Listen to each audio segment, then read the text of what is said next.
This Sunday is All Saints Sunday, and for Episcopalians, this really ranks up there with Christmas and Easter as the most important days of the year.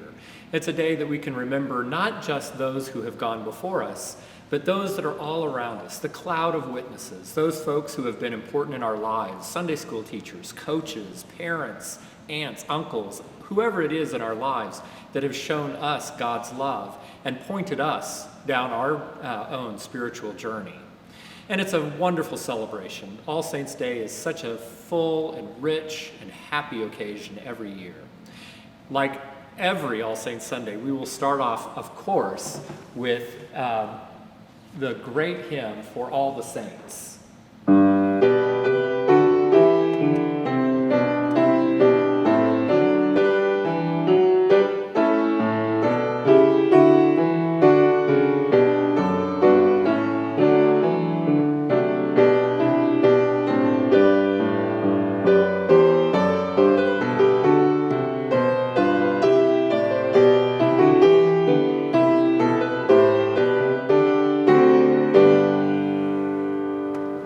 It's interesting to note that that text has been associated with All Saints Sunday for a long time, but it had a lot of hymns, tunes that it was associated with first. And in fact, the tune Engelberg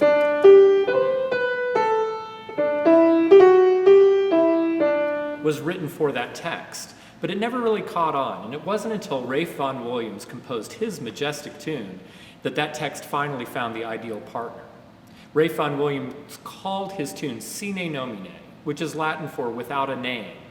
And it could have been he just couldn't think of a name for his tune, but most people agree that he was thinking about honoring all of those without a name, whose names have been forgotten, who served Christ and became that cloud of witnesses and those examples for us in our life. The choir will have some really great music for its part. At the offertory, they'll be singing some music by the Spanish composer who was active at the end of the 16th and beginning of the 17th century, Tomás Luis de Victoria. This is one of his two most popular motets, O Quam Glorioso, which is, oh, how glorious is the kingdom in which with Christ all the saints rejoice.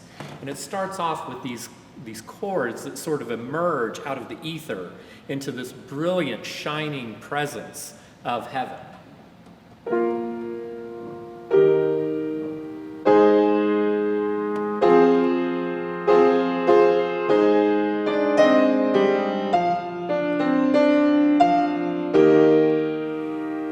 And of course, the effect is much more effective with singers doing that who can really crescendo, unlike the piano.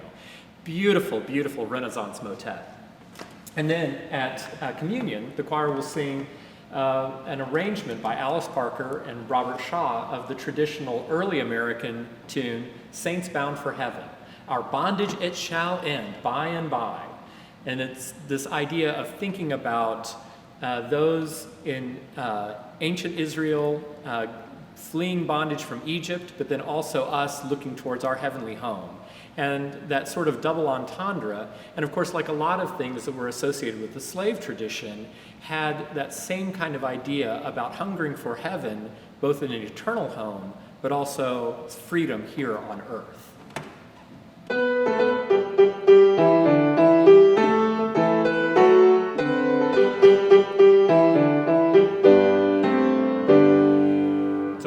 Rollicking and joyful tune, and has a lot of spirit to it.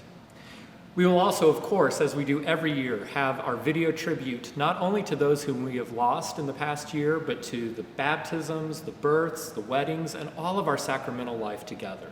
And in a year where we have spent so much of our time apart, socially distanced, or even not seeing each other at all, this year we feel more potently how that video can remind us of the community that we have, that we are all saints of God, and that we are all sharing in that work of spreading the gospel and sharing God's love. So we hope that you have a wonderful All Saints Sunday, and we really invite you to join with us in worship, either online, on cable, or here downtown.